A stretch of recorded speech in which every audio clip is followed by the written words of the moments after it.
I'm waiting. Hi, I'm Regina Imburgia, and I want to welcome you all here tonight on behalf of Activists for Truth. That's the group that's sponsoring this tonight. We are a group that was started in May, just a few months ago. And the concept of the group is we're looking for truth and liberty, and we're trying to expose it however we can, because the media and the other propaganda machines are not giving that information to us. So we believe that if we could be an advocate for helping other groups that have meetings, we can help promote them, or we can create events of our own, like this evening tonight. What prompted me about having Jim Marrs come, not only because he's fabulous and he's so wonderful to come for us, and his book is out, yes, this is the 100th anniversary of the Federal Reserve, and also in this year, it's at the end of this year, and also the JFK assassination. So that prompted the concept of, we know the official story is not the truth, and so he's going to bring us the truth. Okay, so now our group meets every Tuesday at La Madeleine on Mockingbird Lane, which is right on the west side of 75 next to SMU. And what we do in this meeting is we're trying to develop the organization so that we could have more of these events and they wouldn't be a struggle to put on. We would have people that would be our publicity people, our people that would be, you know, people that are going to do it on Facebook and they're going to advertise and, you know, or look for good speakers and find venues. So we meet on Tuesday and we're building that structure. And we talk about that from 7 to 8. And then starting a couple weeks ago, we started an idea that from 8:15 until 9 o'clock, we would have topical speakers. Now, it's not an event like this, but it's very good events. And in a minute, I'll have Rudy come up and tell you what the event this coming Tuesday it's going to be. But we've had a girl there that was talking about chemtrails. Now, that's quite controversial, and a lot of the information you get, of course, is they don't exist. Well, let's talk about the other ideas and all the facts that are out there about how they do exist. So we did that, and then we make a YouTube out of them. And then if you go to activistfortruth.com, and you go to the top of the page, and where it says more, there's a drop-down box for presentations, because we're going to put YouTubes on there.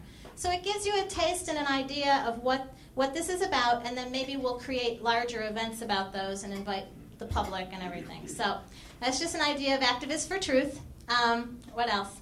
So we do want to expose the truth about a lot of things. We want to talk about the elections and the candidates that are coming up.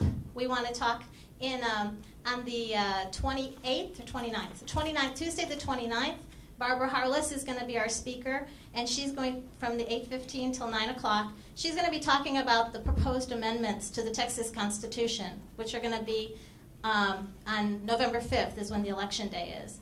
So things like that we're going to be doing. But I want to get to Pastor, let's see, what are we going to do next? I know. I'm sorry. Rudy is going to come up for a minute and explain what he's going to be talking about on Tuesday for our topical guest this coming Tuesday. Rudy Davis. Thank you, everyone. So I knew Regina was a very brave girl. I just didn't know how brave she was to give me this microphone. But I appreciate that, Regina, and I appreciate you giving me the opportunity to speak Tuesday to your group, Activists for Truth. But I'll just make this quick. I am going to be speaking Tuesday night about America has lost her birthright, and specifically that is about the ineligibility of this long-legged Mac Daddy son of Satan, Obama, that has usurped the authority of President of the United States and is ineligible to hold the office.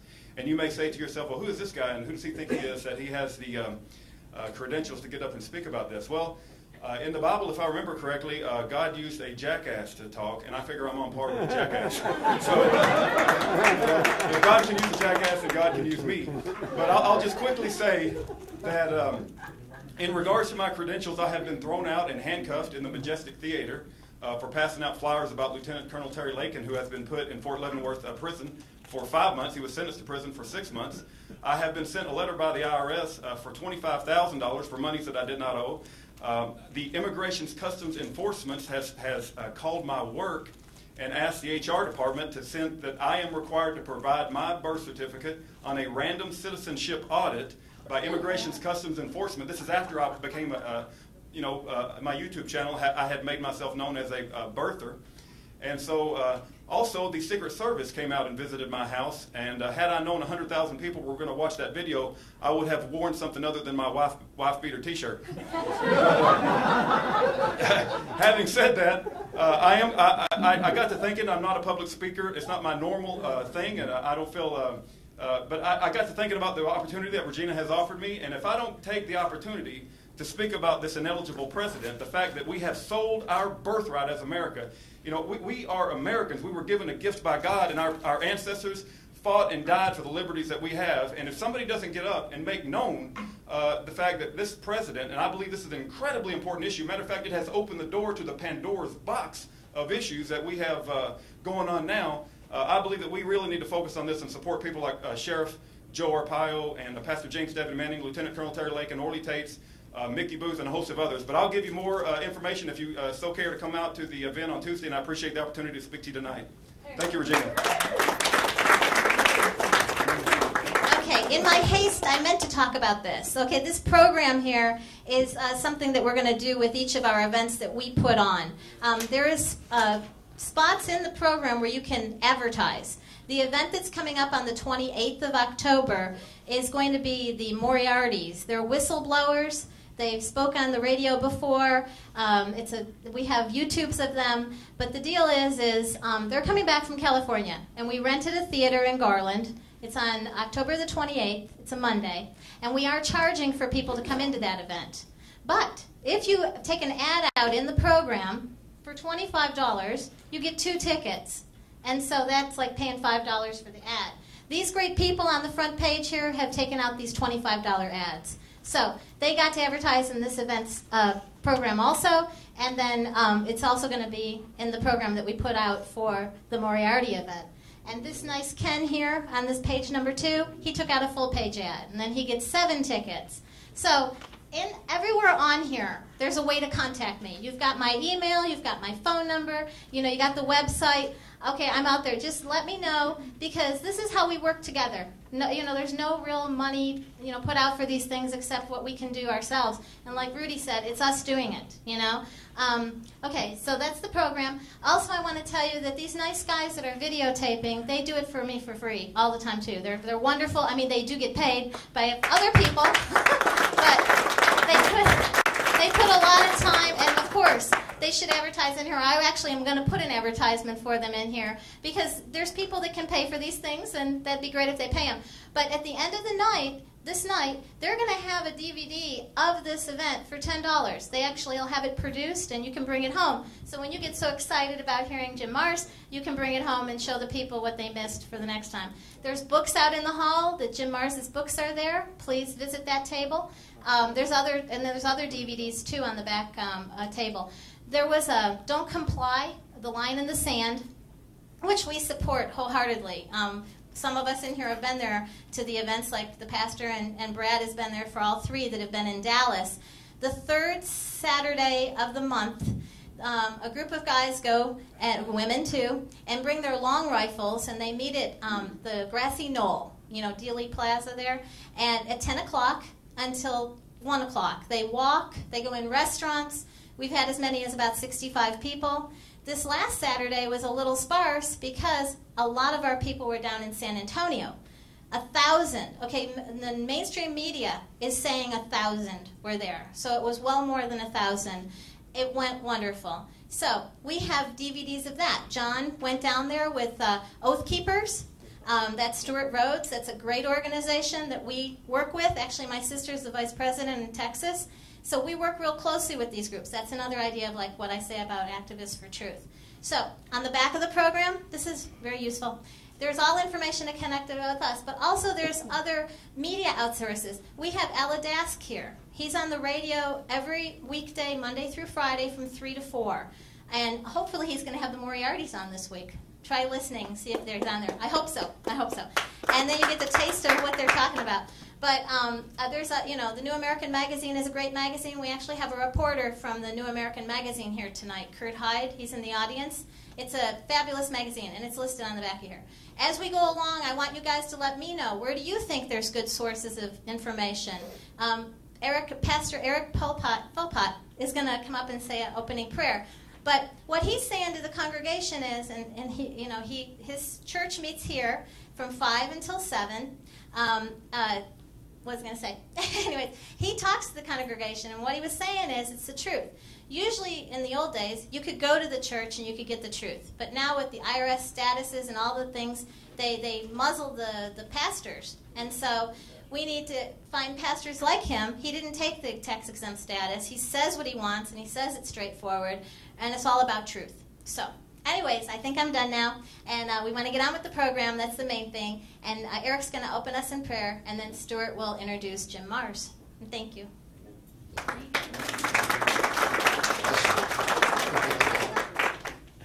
Well, one thing about Cross Life, it's a Patriot Bible Church, and that name's reserved for us, so that actually goes to our website, patriotbiblechurch.com, and we're about waking people up, winning souls, and waging warfare. With that, I believe that we're going to see some truth about how this illusion's been built for us, and then this is part of tearing that down and revealing truth, and that's what we want to be able to do. So, Father, we come and we ask that you would bless this evening, that you would bless the speaker. Father, that you would bless this event, and Lord, that we would wake up, that we would wake up to the things that are going on in this world. As they are outlaid in your Bible, you say that these things are coming. So we want to believe that, Lord. Show us truth tonight through the revealing of this illusion and how we can be a part of taking it down. Bless us in the name of Christ. Amen. Amen.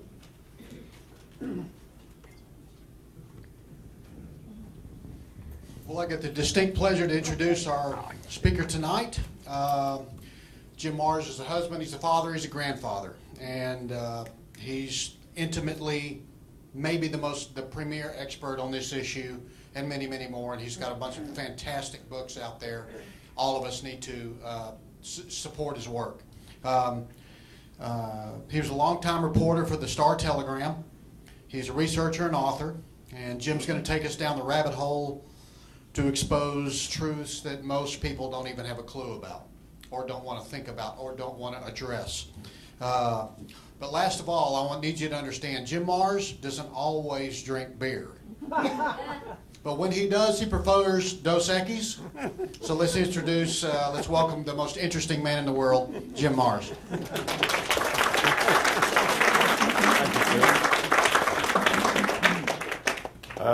Okay. Oh, good. You've got this thing on. Everybody hear me all right? Yes.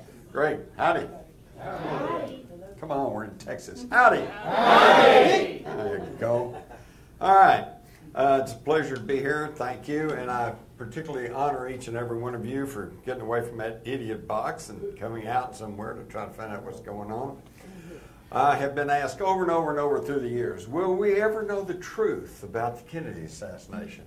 Well, the answer is you already know the truth. It's simply that the media, my media, that I pledged myself to as a journalism student, worked in for 50 years, is no longer there.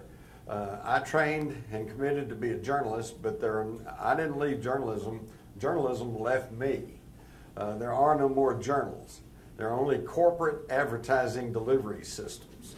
Okay? And I want to tell you one of the absolute worst of them is right here in your little town, the Dallas Morning News. What a crock. And I know this because I have worked hand in glove with a lot of their reporters over the years and then competed with them on news stories. So, will we ever know the truth about the Kennedy assassination? Okay, well, I'm going to tell you the truth tonight, and but here's the thing. If I tell you right now, then your question's going to be, do I want to trust Jim Mars or not? And I don't want that. What I'm going to do is I'm going to run through some factoids that you have probably not been told about. Some of this you're going to know, some of it you don't know. And when I get through then, if I've done my job correctly, you're not going to have to worry about, do you trust me or not? You're going to know for yourself because you're going to see the information for yourself. But we got a long way to go, short time to get there, so let's move right along. First thing you have to understand, some of you older folks will know this, Dallas, Texas in the fall of 1963 was just an entirely different time and place, okay? There were still colored and white restrooms in the public buildings, drinking fountains, okay? If you wanted to be a Dallas cop, it helped if you were a member of the Ku Klux Klan, or at least the John Birch Society. Very right-wing city. Adlai Stevenson had been spit on, hit with a sign here just a few weeks before Kennedy arrived. Okay, it's just a whole different time and place, so you have to understand that. Here we see a picture of Jack Ruby's Carousel Club, kind of a sleazy joint downtown there on Commerce, right across from a parking lot from Abe's Colony Club. These were what were known as after-hours clubs or brown bottle clubs. There's another thing. I've always used this as a little secret test question for people who said, oh, yeah, I was there. I know all about it. I say, okay, well, look, hey, did you ever go have a martini in the Dolphins Hotel bar? Oh, yeah, I was there lots of times. Well, I know they're lying because, think about it, folks, you couldn't buy a mixed drink in Dallas in 1963. You couldn't buy a Coors beer in Texas in 1963. Okay? Different time and place. Now here, we've got a really shadowy looking character dancing on the stage of Jack Ruby's Carousel Club along with Kathy Kay. This was taken in October of 1963, about a month before the assassination. But the only thing I can tell you for sure is he was not connected to the assassination because that's me.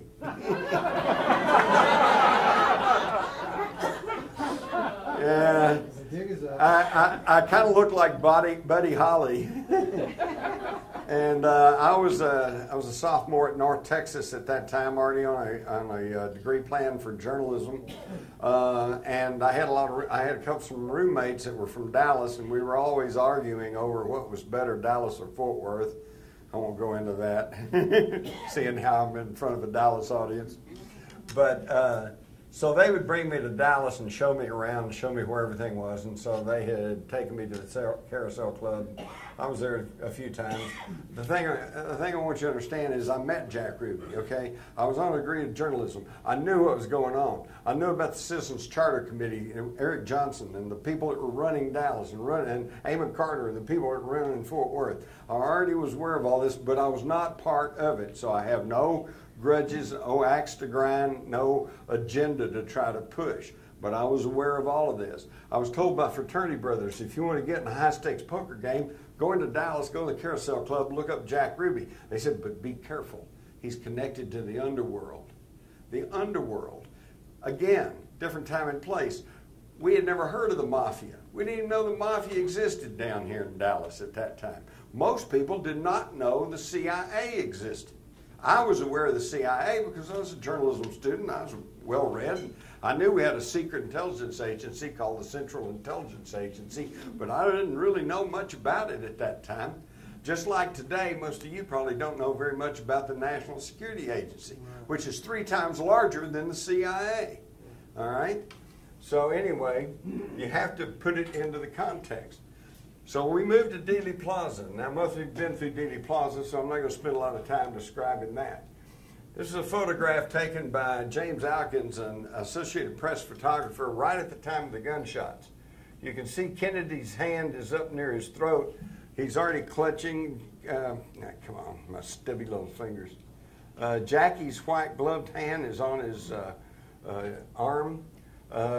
His Secret Service agents are all kind of looking around like, what was that? The only one that seems to be looking at the president is Clint Hill, and he was not even supposed to be there. He was assigned to Jackie Kennedy, and at the last minute she said, I like Clint Hill, I want him included on the detail. And so at the last minute, they put Clint Hill on there, and if you remember the Zapruder films, he was the only one to react and jump off and try to race towards the president's car, jump on the back in a futile attempt to save the president. Now, while his people are kind of looking around like what's going on, we see the door to the Secret Service agents following Lyndon Johnson. Here you can see Lady Bird, and you can see Ralph Yarborough. Johnson's in there too. They're already reacting. Well, they're sure on top of it. One of the reasons that the Kennedy's Secret Service detail didn't react very well at the time of the assassination was because, contrary to Secret Service regulations, they were drinking till 5 or 6 in the morning that morning over at the Cellar Club in Fort Worth, run by Pat Kirkwood, better known as the Jack Ruby of Fort Worth. And I got to know Pat pretty well. And here's another little piece of information about how that they have been lying to you all along. When the Warren Commission came along, the Secret Service regulation said if you're on 24-hour duty, travel duty away from Washington, that's considered 24-hour duty. You are not to drink, okay? And yet they were drinking at the press club. I know that because I later was a president of the press club. And when it got to be past midnight and the Liquor Control Board said you can't serve any more drinks, then they called up Pat Kirkwood and he said, oh, bring them on up. And they went to the Cellar Club and they were there till 5 in the morning drinking Salty Dicks, which was Everclear and grapefruit juice. And yet when the Warren Commission met, head of the Secret Service said, well, they felt so bad about losing the president, I didn't want to prosecute them for drinking, when they shouldn't have been, so we're not going to do anything about that. And Pat Kirkwood and a couple other people signed affidavits, said, well, they couldn't have been drinking at the Cellar Club because we didn't have a liquor license. This is true. But it didn't stop them from giving you liquor, all right? And how do I know that? Because I went there and got the liquor, all right? I was, even back in high school, back in the 50s, I was in a junior achievement program, and we got to publish a whole teen page in the Star-Telegram. That's where I got to meet a lot of the reporters, photographers, and some of the news editors, especially the ones that were handling our teen page. And then after work, I'd go hang around with some of the older reporters, and they'd take me to the cellar. And since Pat Kirkwood knew we were reporters, he didn't care whether it was underage or not. He'd give us the hard liquor too, just like they would to the cops and to the, it was just a corrupt, this is the way it works, okay? And I'm just telling you all the truth so you understand how this works. I would also point out this figure in the doorway of the Texas School Book Depository. Well, now the shots are being fired, so obviously it can't be Oswald. And by the way, and there's more on this later, but you'll notice that from the 6th floor of the School Book Depository, there's no line of sight through this tree. Now, if you look closely, it's a guy with a white guy with a high forehead, a model shirt, and open to the navel, white T-shirt on underneath. Exactly the configuration and the clothing that Lee Harvey Oswald was wearing a couple hours later when he was arrested. Now, the government tries to say that it was Billy Lovelady, and here's a shot of him that day with his big old check shirt and his heavy growth of beard and his shirt buttoned up to the top. But nevertheless, they say, well, that's Billy Lovelady. I won't dwell on this because who knows from a photograph, but just to show you that there is a question. His mother, Marguerite Oswald, always said, that's her son Lee in the doorway. Well, obviously, if he's in the doorway, he can't be on the 6th floor shooting. This photograph was taken by a man named James Powell, who happened to be an Army intelligence agent. We know he was there because he made the mistake of going in the School Book Depository, and he got trapped when they sealed the building, and he had to show his credentials to get out, and he became part of the official record. Now, you may be asking yourself, what is an Army intelligence agent doing in Dealey Plaza taking pictures of the facade of the Texas School Book Depository prior to the assassination of President Kennedy? It's a damn good question. It's never been answered.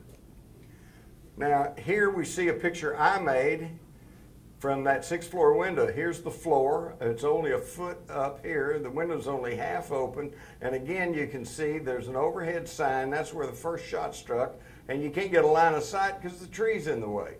Plus, you got these two-inch pipes to the left of the window, making it very difficult for someone to kneel or lie down or try to aim the rifle off down the street. You also notice the Warren Commission published this and said this is what the sniper's nest looked like. And yet the Dallas News published this picture. A man named Studebaker, who was shooting for the government, said as late as Monday following the Friday assassination, he was up there moving the boxes around and taking pictures of them. You cannot count on any of that evidence. Here we see all the immediate witnesses at the time of the shooting as he moves on down the street.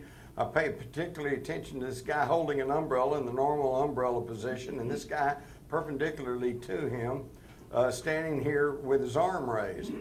Some of the other pertinent witnesses, Charles Brim, Beverly Oliver, Gene Hill, Mary Mormon, the Newman family, they're all here.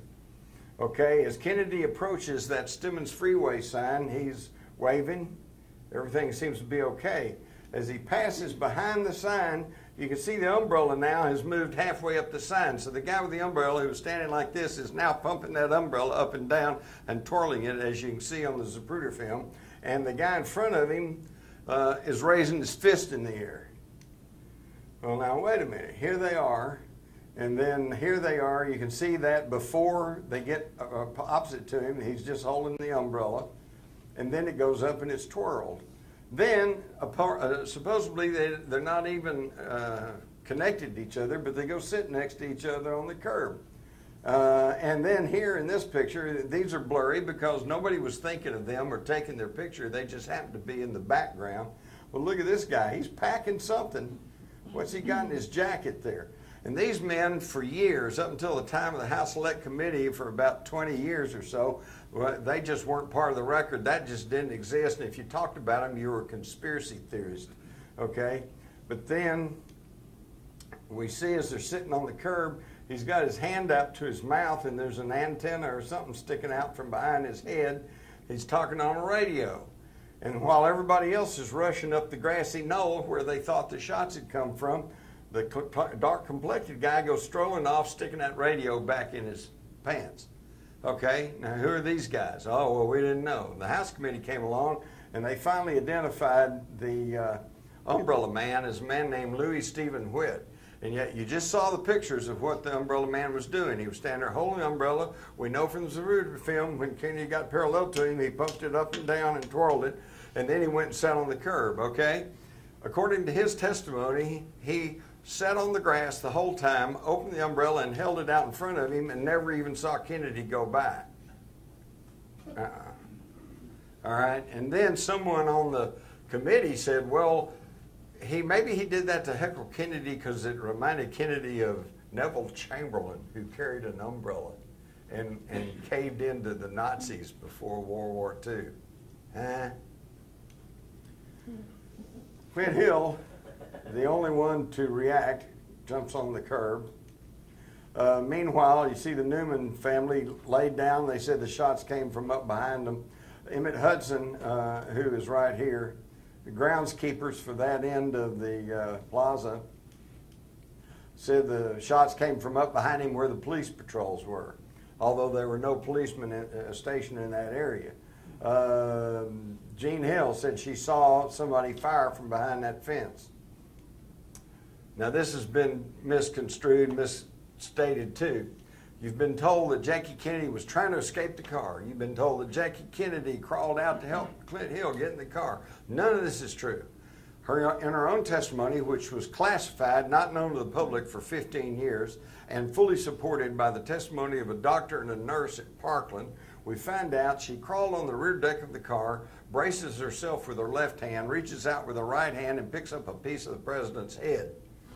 Turns around, crawls right back into the car under her own power. She still had it clutched in her hand at Parkland Hospital, and when one of the doctors came by, quite pathetically, she said, "Here, will this help?" and offered him this piece of skull, which he took. Now, why do they want to confuse that very dramatic scene? Because if you know there was a piece of his head that was blown to the rear deck of the car, that's indicative of a shot from the right front.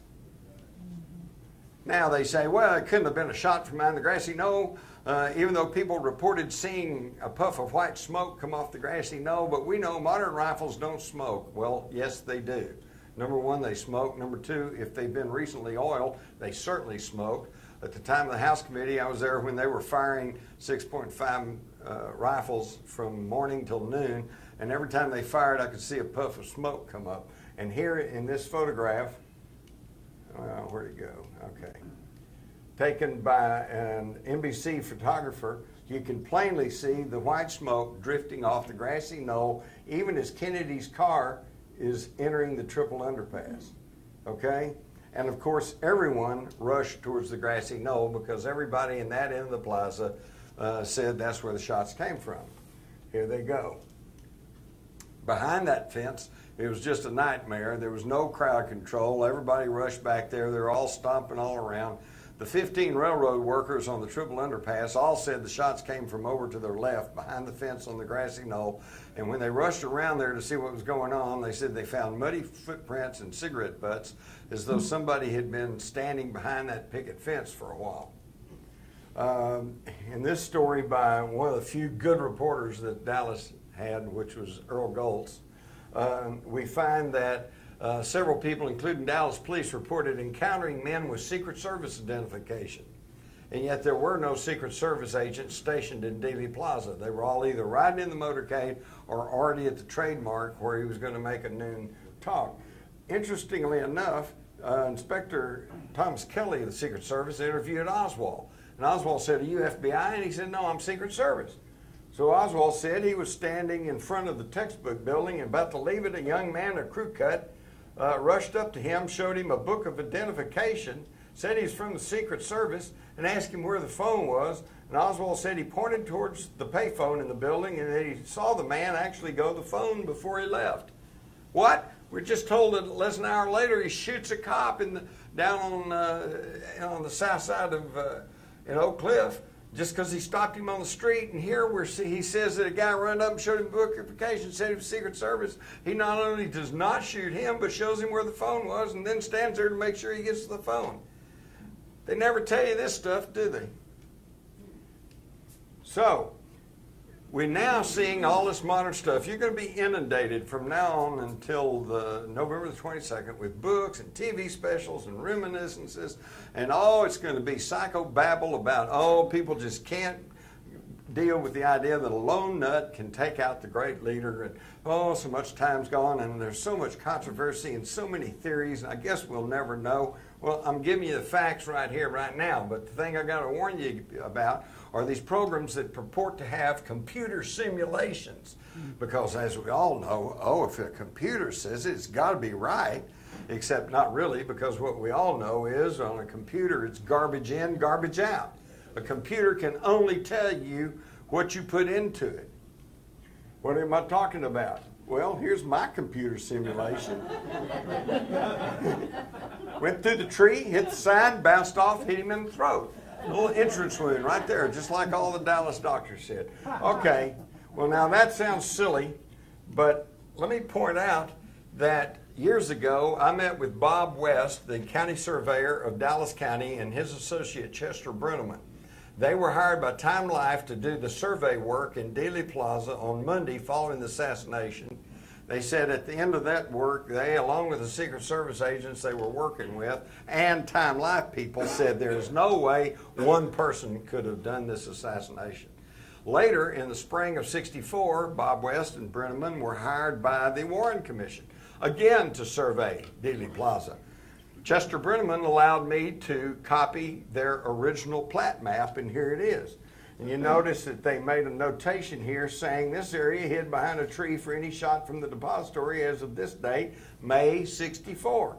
It also shows the area of a bullet shot on the curb on the south side of Elm Street. Well, that's never been accounted for.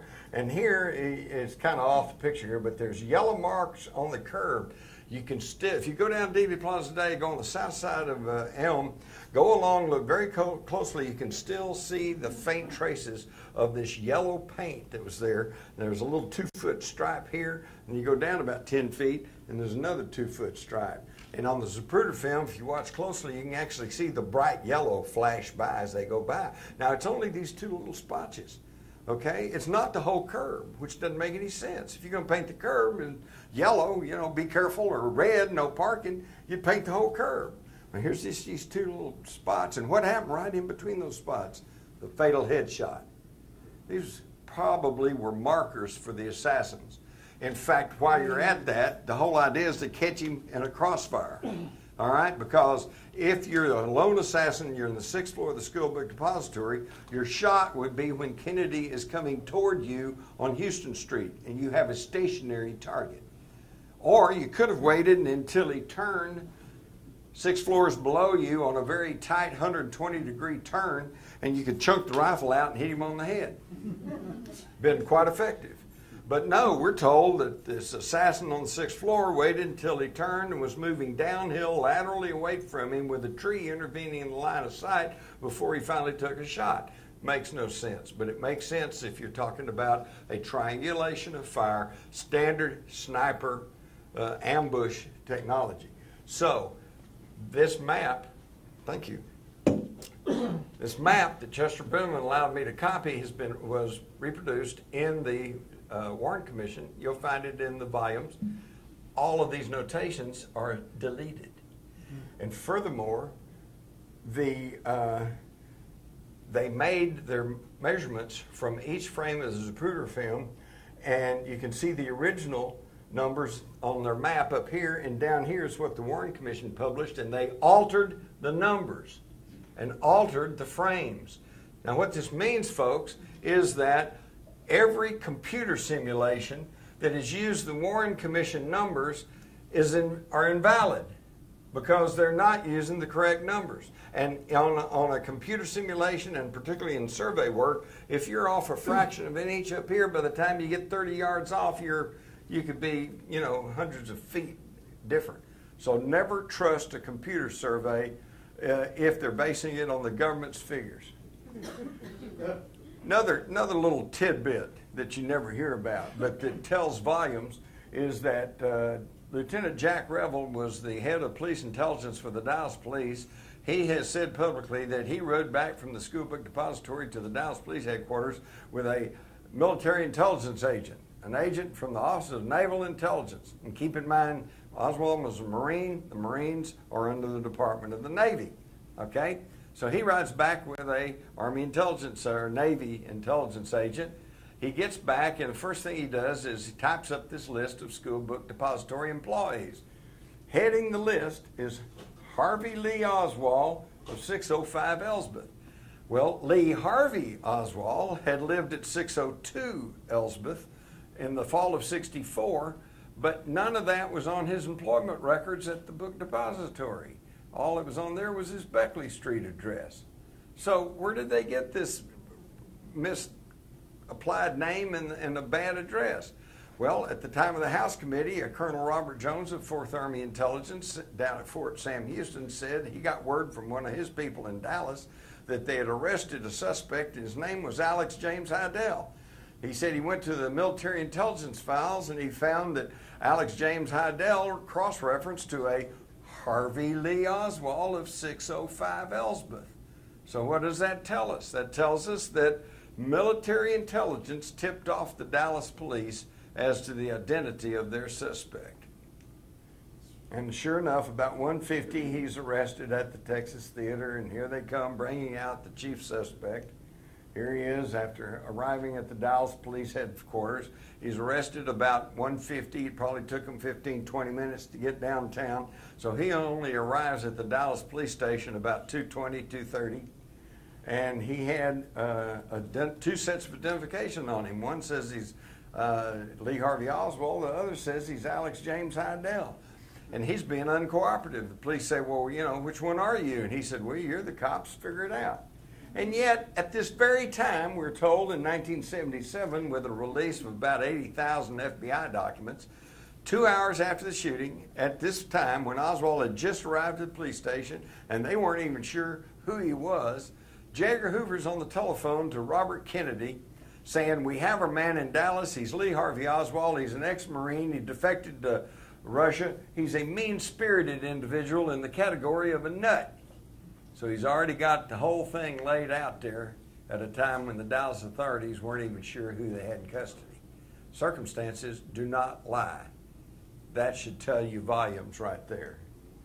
Now we look at these pictures of Oswald. This is Oswald in the Marines, his passport picture. These two pictures supposedly are made about the time he went to Russia, and then these are after he came back. That's New Orleans police, New Orleans passport record, New Orleans police photo. Another passport photo and his Dallas police photo. Now these guys all pretty much look the same. But here there's questions. This guy doesn't look like this guy and this guy doesn't look like this guy. But it gets worse. When you go and look at the whole thing, his mother consistently from the time of the assassination onward said, my son worked for the United States government. And there is just a plethora of evidence showing that he had intelligence connections. James Wolcott, a CIA paymaster in Japan, said that he remembers cutting checks to Lee Harvey Oswald. Lee Harvey Oswald went and hung out at the Queen Bee in Japan, in Tokyo, which was a very expensive nightclub where the U-2 pilots went to, and where hostesses thought to be communist agents were hanging out trying to extract information from Americans. He wrote about microdots. The key thing is he had a Minox spy camera with a 5-digit serial number. The Dallas News, again, my friend Earl Goltz, doing a good reporter's job, checked with Minox and found out that the only commercial Minox cameras, which are known as spy cameras, available in the United States at that time carried a 6-digit serial number.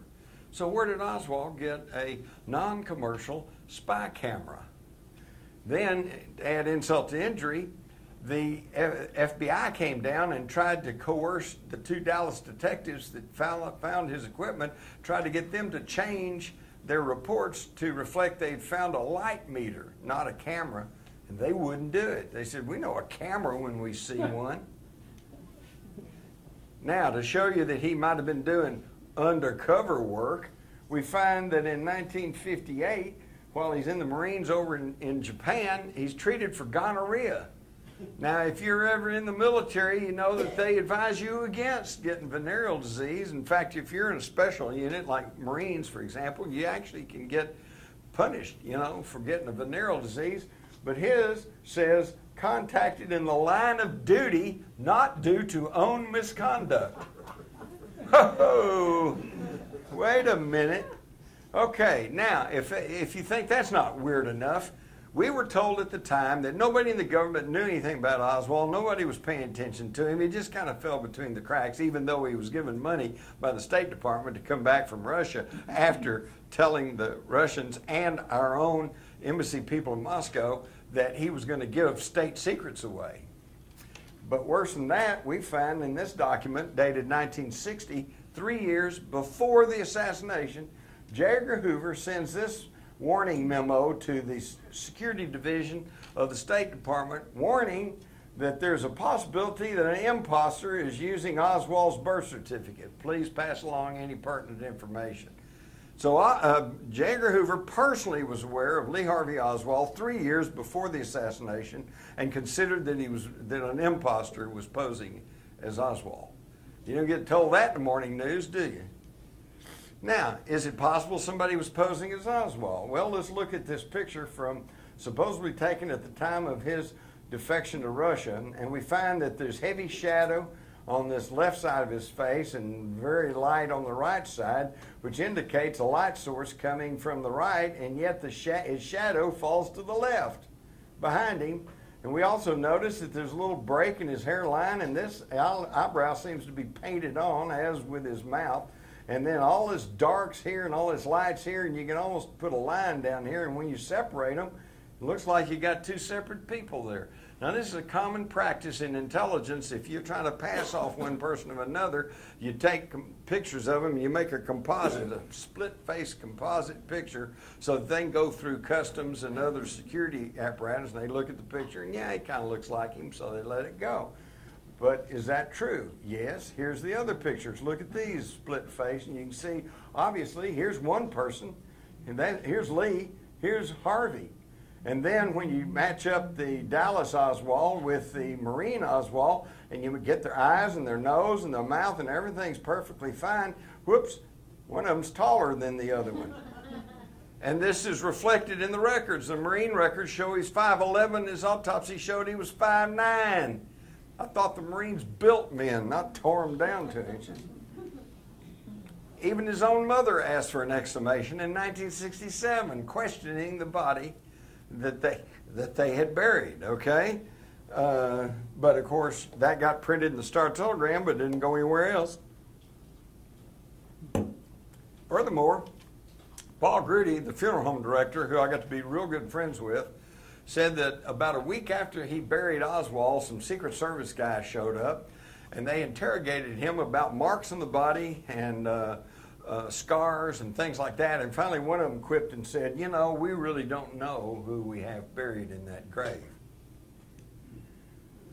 The cover-up began immediately. As soon as they got to the hospital, you see the bucket. You see the bucket here. And they put the top up and they started cleaning the car up. That's destruction of evidence. You're not supposed to do that. And now this gets complicated. I'll try to make it short and sweet, but it's pertinent. This is the official deposition of James C. Cadigan, a FBI fingerprint expert, okay? And in his testimony, we see somebody's come in there and scribbled out a whole bunch and wrote over here, delete. And then, in response to this question, do you have any idea why 820 was not reprocessed or desilvered? He says, no, this is a latent fingerprint matter. They just wrote that in, okay? Well, sure enough, when the Warren Commission published their thing, Cadogan, they asked Cadogan, why wasn't 820 reprocessed or desilvered? And he said, no, this is a latent fingerprint matter. Somebody has altered an official court deposition. That's an illegal act. That's a criminal act. You can be put in jail for that. Why would that? What did they cover up? Well, let's go back. He says, well, why wouldn't they do this? He said, because there's a lot of people there. All of these, the FBI had all of the evidence that night, quite illegally. And why did they do that? Okay, because he said it was on November, he said, was this on November the 23rd? 63? Yes, November the 23rd. A very large quantity of evidence was brought in, several agent examiners available to evaluate, says Cadogan, supervisory officials, representatives from the Internal Security Division, all of whom had an interest in this matter. And this is when all was cut out. And one of the reasons it was cut out is because quite illegally, that evening, they took the evidence away from the Dallas police and shipped it to Washington.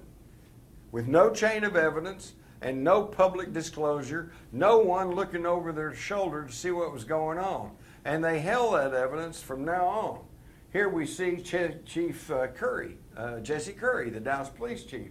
And he said, Captain Fritz, who was in charge of the homicide division, in charge of the investigation, argued. He said, well, I need the evidence here. I need to get some people to try to identify the gun, try to identify the pistol and things. If it's in Washington, how can I do that? And they said, well, did you get it back? He said, no, not to my knowledge. He said, we were given some pictures of everything. He says, but as far as I know, we have never received any of that evidence back. It's still in Washington, I guess. Perhaps the commission has it. J. Lee Rankin, the chief counsel of the Warren Commission, says, yes, the commission's still working with it. So they asked him, well, why did you give up all the evidence, contrary to law and proper procedure? He says, well, we kept getting calls from Washington, and they kept saying, insinuated someone in high authority was requested this, and we finally agreed as a matter of trying to cooperate with them. And I can tell you it was Cliff Carter, Lyndon Johnson's assistant. Okay, so why does this matter?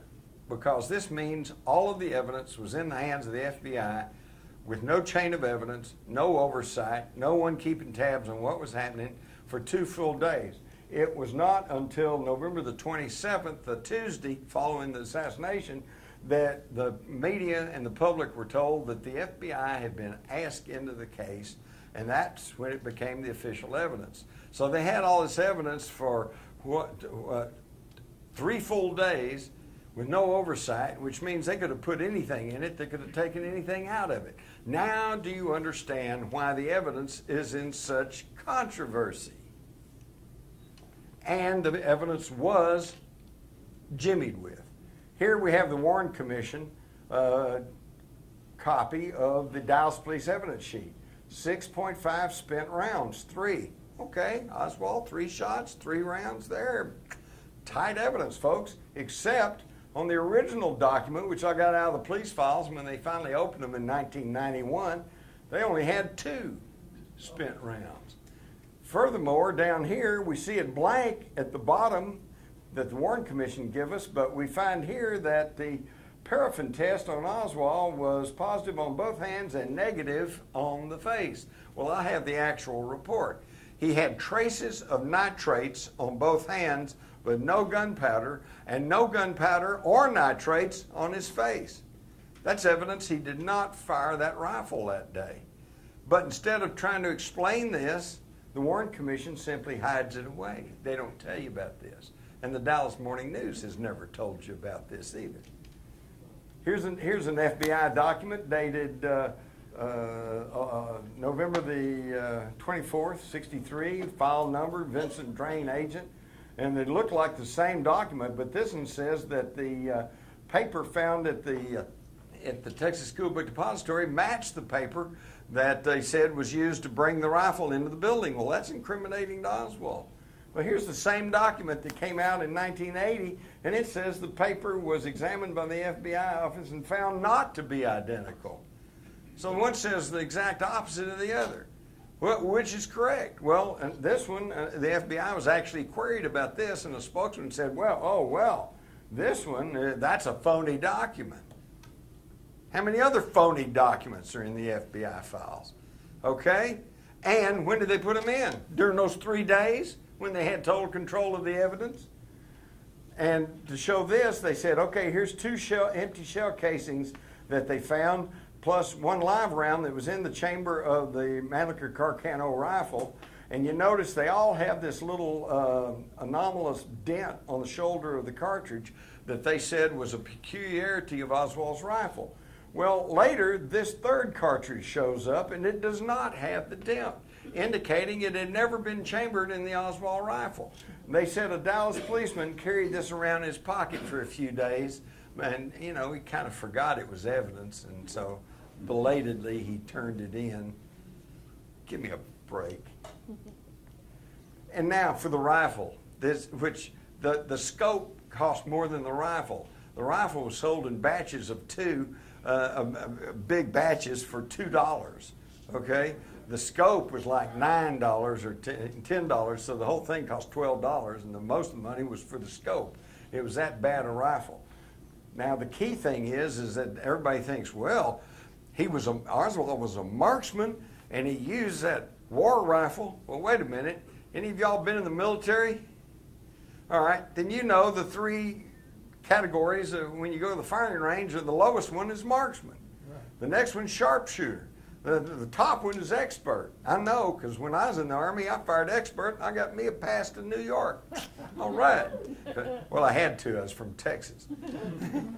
And he only made marksman on his final test by 2 points. Barely made marksman, the lowest of the categories, and that was a real shameful event for a Marine. You were supposed to fire at least sharpshooter, and you were actually expected to be a marksman if you were in the Marines. And on the first time when he first went in the Marines and took his first test on the firing range, he didn't even qualify. He couldn't even make marksman. He couldn't even hit the target. Okay, and we're told that this guy, a bad, mediocre shot at best, used this rifle. Well, maybe he used the scope. Not really. The Warren Commission shows right here that the Army Ballistic Test Center said before they could test the rifle for accuracy, they had to put 3 metal shims under the scope to make it align with the rifle and be accurate enough to test. And then the Warren Commission, they're even thoughtful enough to show us pictures of the 3 metal shims they had to put under the telescopic sight to make it align with the barrel of the gun. Give me a break, folks. This is the most ridiculous thing I've ever heard. Do you realize why I get so adamant about this? Because it's just so blatant. It is so simple. This is not rocket science. They have just lied to you from day one. Here is Oswald's belongings, and you can see the Minox camera right here, plus all of this other miniature camera equipment that was said to run into a few $1,000s even back in '63. Where does he get all this equipment? Where does he get this money? I also want you to notice that there's a picture here that they said was of General Walker's house, and there's a car right here, and you notice there's nothing wrong with that photograph. You'll see the purpose of that in a minute. We see here, when the Warren Commission published that photograph, somebody's punched a hole in the license plate of the car. So you can't tell who that car belonged to and who was consorting with General Walker and who might have been involved in that attack on him in the spring of '63. Okay, this is destruction of evidence, folks. If you or I did that in connection with a homicide, we go to jail. This was done while in the hands of the federal government. Now, on Monday evening in Dallas, before the news media, Henry Wade, the district attorney, had conducted a news conference and kind of added, by the way, have I mentioned we got his fingerprints on the gun? Well, that pretty well sealed it for everybody. Hey, fingerprints on the gun? Obviously, he must have done it. Okay, well, let's look at that. Again, keep in mind, all of the evidence, including the rifle, was sent to the FBI that night, Friday night, November the 22nd. The next day, on November the 23rd, in a document signed by J. Edgar Hoover, it states, no latent prints were developed on Oswald's revolver, the cartridge case, unfired cartridge clip in the rifle, or even the inner parts of the rifle. The next day, no usable prints on that rifle. On Sunday, the rifle was shipped back to Dallas. All right. On Monday morning, Agents Harrison and Vincent Drain took the rifle over to Miller Funeral Home. In this story from the Old Fort Worth Press, it says an FBI team with a camera and a crime lab kit spent a long time in the morgue. Paul Grudy, the funeral home director, said he was there when they put Oswald's dead hand on the rifle, and said he had a heck of a time getting the black fingerprint ink off of Oswald's dead hand in time for the burial that afternoon. And then that evening they said, oh, we got his fingerprints on the rifle. Now I ask you, ladies and gentlemen of the jury, once you hear all the evidence, are you buying that as legitimate evidence? Now, the Warren Commission, did they tell us all the truth? Well, not according to this document from the chief counsel to one of their head lawyers, Albert Jenner, talking about John Eli's report on Oswald's background. And down here we read, our depositions and examination of records and other data disclose that there are details in Mr. Eli's memorandums which will require material alteration and in some instances omission. So they frankly admit that they're going to alter some stuff and they're going to omit stuff. How's that for an investigation? And then, of course, we get to the Warren Commission itself, which they published, and they're real wishy-washy about what they say. They say Kennedy was first struck by a bullet which entered the back of his neck, exited through the lower front portion of his neck, causing a wound which would not necessarily have been lethal. And then they say there's no credible evidence, notice that, no credible evidence that shots were fired from the triple underpass ahead of the motorcade or from any other location. Although it's not necessary for any essential findings of the commission to determine just which shot hit Governor Connally, there is very persuasive evidence from the experts to indicate that the same bullet which pierced President's throat also caused Governor Connally's wounds. So there you have it. That's the closest they ever got to saying that a bullet went through Kennedy's neck and went right on and struck Governor Connally. Now, where did they get this from? They got it from J. Edgar Hoover, because this was his theory on the Monday morning following the assassination, when you could, everything was still in turmoil. Oswald had been killed in the basement of the Dallas police station. Who knew what was going on? And Hoover already had it worked out. It was Oswald, 3 shots from the school book depository. First bullet hit Kennedy in the back. Second shot hit Connally. Third shot hit Kennedy in the right-hand side of the head and killed him. A somewhat believable scenario. The problem was they got messed up because of a man named Jim Tague. Jim Tague had stopped his car at the triple underpass, got out, was standing there trying to watch what was going on. A bullet hit near his feet down near the triple underpass, threw up bits of metal and concrete and nicked him on the cheek and bloodied his cheek. And a Dallas police sheriff wrote that in a report. A Dallas policeman also wrote that a bystander had been wounded. So Jim Tague knew he had something important to tell because he was the 3rd man wounded in Dealey Plaza. But when he tried to contact the Warren Commission, they didn't want to hear anything about it. They ignored him for months until July of '64, when they're about ready to start writing their conclusions in their report. And what happened then was, despite his attempts to try to contact him, a U.S. Assistant Attorney, Martha Jo Stroud in Dallas, wrote him a letter and sent him a photograph from the Dallas papers showing a mark on the curb and said one of the bullets hit the curb. So the FBI sent a guy down to Dallas, and he reported back. He said, well, there's no mark on the curb. We couldn't find that, just 3 shots from the depository. And for one of the few times that the Warren Commission ever showed some backbone, they said, well, wait a minute, Assistant U.S. Attorney talked about this, and we got a picture of this bullet mark on the curb. So the FBI comes back to Dallas, and this time, oh, that bullet mark. Okay, now they found it, and they cut out a section of the curb. I remember seeing this on the news, made a big deal about it, carrying this piece of curb around. They take it back up there. Sure enough, it's lead, it's antimony. This was a bullet that struck the curb. Oops, now they got a problem, because now instead of 3 shots in 6 seconds, they're going to have to count for 4 shots in 6 seconds, and you cannot do it. So Arlen Specter, who you may recall from his Anita Hill grandstanding, as a young lawyer, decides that, okay, what happened was Kennedy was shot through the neck. It didn't hit any bone, and that bullet went right on and hit Connally and shattered his 5th rib, and and then his It shattered his right wrist bone and then ended up his left leg, and it was all just that one shot. So the scenario changed to first shot went through Kennedy and Connally, second shot missed and Nick Tabe, third shot hit Kennedy in the right-hand side of the head and killed him. That, believe it or not, is still the official word of the U.S. government, although the House Committee in 1980 said that they had scientific evidence that there was at least one shot from the grassy knoll, but he probably missed. So, this is what they showed us. The Warren Commission said he was shot through the neck, but it's not true. Here's the autopsy, and it plainly states that there was a wound at the posterior back at the level of the third thoracic vertebra. There's your third thoracic vertebra below the shoulder blades to the right of the backbone. And then the Warren Commission shows us this document that was the face sheet for the autopsy, and they actually kind of correctly locate the back wound in the middle of the back.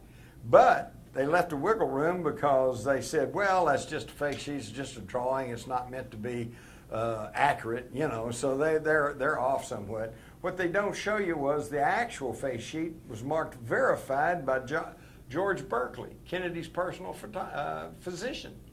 So they said, yes, it was verified. That's exactly where the bullet wound was, okay? Now, in the National Archives are his jacket, hey, middle of the back between the shoulder blades, and his shirt, middle black between the shoulder blades. So obviously he was never shot through the neck. He was shot at the third thoracic vertebra. Now they've even tried to argue some cockamamie thing about, well, he was turning and he's waving and his coat rode up, you know. And so the bullet hole in the coat is actually much lower than where it actually was. But I would point you to his shirt. Your shirt doesn't rise up when you turn and wave. They're coming up with, they've always got an expert that'll tell you anything you want to hear. I'm just telling you the facts. Here they are. You can see it for yourself. All right. Dr. Hume said a bullet hole was below the shoulders, 2 inches to the right of the middle line of the spinal column. Clint Hill, I saw an opening in the back about 6 inches below the neckline of the right-hand side of the spinal column. Another Secret Service agent, Glenn Bennett, says, I saw the president, shot hit the president about 4 inches down from the right shoulder. They're all telling you he was shot in the back. So he was never shot through the neck. So now, if you locate where the back wound was and connect it to the throat wound, now we've got an upward trajectory. We got a whole new conspiracy theory here. The assassin was hiding in the trunk of the car. Now, where did we get the idea we shot through the neck? Through our only unelected president, Gerald R. Ford, who we now know was on the Warren Commission and spying for J. Edgar Hoover, reporting back to Hoover on everything that was going on in the Warren Commission deliberations. And at the last minute, he ordered the authors of the Warren Commission to change their wording from Kennedy was shot in the back to Kennedy was shot through the neck, so they could argue that cockamamie single bullet theory. All right? And now, if that single bullet theory isn't bad enough, let me... Single bullet theory says that 60 feet in the air comes a shot, strikes him at the third thoracic vertebra, doesn't hit any bone, but somehow courses upwards, exited out the Adam's apple, the neck and front, somehow twists in midair, comes back down, strikes Connally in the back, shatters his fifth rib, exits out the right front of his chest, enters his anterior side of his right wrist, shatters that wrist bone, and then ends up in his left thigh. And if that's not unbelievable enough, they say, here's the bullet that did that. And it was described as pristine because, as you can see, it's not misshapen. In fact, this little piece up here, that's where the FBI chipped off a piece for spectrographic analysis. And here's the same ammunition fired into the wrist bone of a cadaver, some cotton wadding, and a goat carcass, and it's all much more distorted and torn up than the bullet they said was found on a stretcher at Parkland Hospital. And yet they never could absolutely nail down where that stretcher was. And we also know that Jack Ruby was at Parkland Hospital about 1 o'clock, about the time they declared Kennedy dead. And I know this because Roy Stamps, a news media person I know, said he personally knew Ruby and saw him entering Parkland Hospital with some camera equipment. Connally's own doctor said he was not hit by the same bullet that hit Kennedy. And here's the key point. Here's Connally's wrist x-ray. and you can see where it shattered his big wrist bone, and yet it's undeformed. But it also shows that there are pieces of metal bullet still in Conley's arm when they buried him, then is missing from the bullet the government tells you caused the wound. They're lying to you. And how do I know they're lying to you? Because here is the page 193 from the Warren Commission transcripts of their meeting of January 27th, 1964. They're just getting their investigation underway. They didn't bring the report out until September of '64. And we hear J. Lee Rankin, their own chief counsel, say, well, it seems quite apparent now, since we have a picture where the bullet entered the back, that the bullet entered below the shoulder blade to the right of the backbone, which is below the place where the picture shows the bullet came out in the neckband of the shirt in front. And that bullet, according to the autopsy, didn't strike any bone at all. That particular bullet didn't go through, so that how it could turn, and about that time he realizes what he's saying. How could it turn in midair and go back down and strike Connolly? So he stops, he shuts up. But they knew the single bullet theory didn't work. And if the single bullet theory doesn't work, the single assassin theory doesn't work. They just lied to you. In fact, here's Arlen Specter trying to demonstrate the single bullet theory. And interestingly enough, they got the mark a little bit high, I think, but nevertheless marked in the back of this representative of Kennedy. And to make the thing go through his neck and go on to strike Connolly, he's got to hold that straight edge about 6 inches above the guy's right shoulder. It just doesn't work, and yet they're still trying to sell you that cockamamie story. There was not even any brain present at that time, but about a week later, oops, they had a brain. Now, all of this is happening at the level of the federal government. All the doctors and nurses at Parkland said he had a huge gaping wound in the right rear portion of his head. That's an exit wound. And yet, when they showed us this drawing early on, they said, no, it's okay, and here's the bullet hole right here where the bullet entered in the back of the head. And yet, when Humes was shown, the autopsy doctor was shown that picture, he said, well, I don't know what that is. He said, but I never saw anything like that. And sure enough, years later, the autopsy photographs themselves actually surfaced, and we find out that's not even a hole. It's a piece of dried blood or something, but there's hair sticking through it. So again, they're just lying to you. And this looks painted in. And you can see now you can't even trust the Zapruder film, because here we see on frame 257, you can see the head and what it looks like. And here you can plainly see that that area where that gaping wound was has been painted in.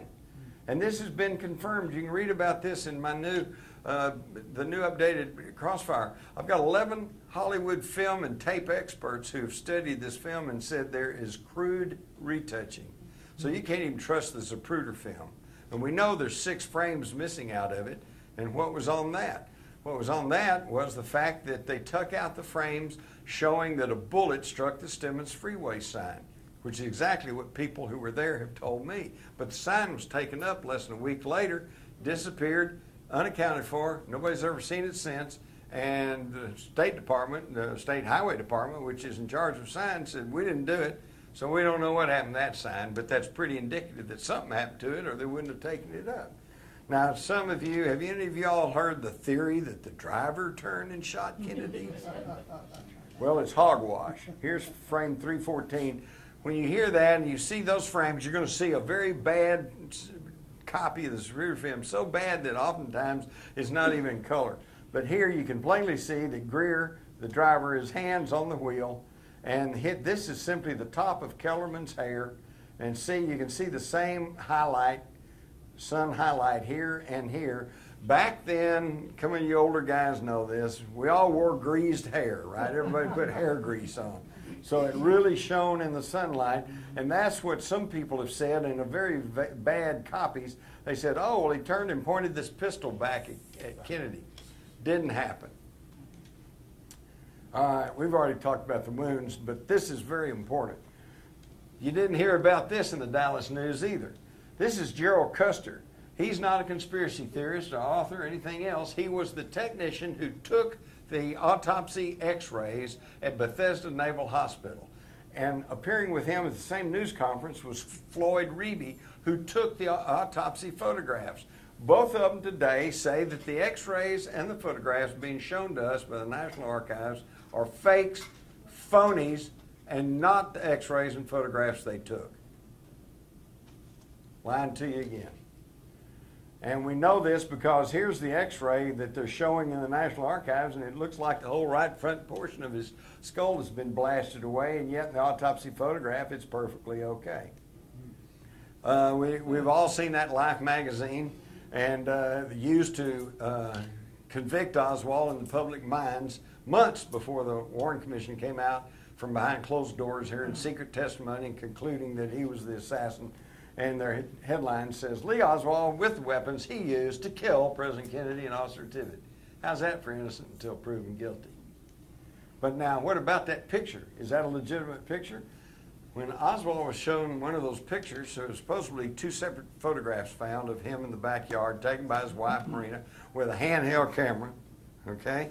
And when he was shown the photographs, he said, well, that's my head, it's my face, but I don't know, that's not my body. I've never seen that before. That's a composite picture.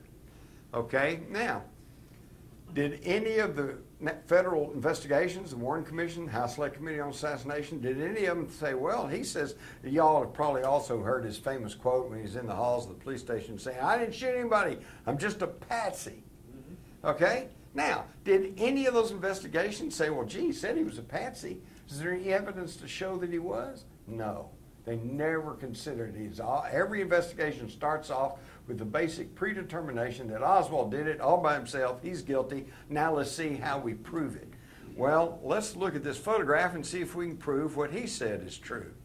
If you take the two photographs, 133A and 133B, and make them into a blue and red transparency and bring them to the same size and lay one on top of another, since they're two photographs from a handheld camera, nothing should match.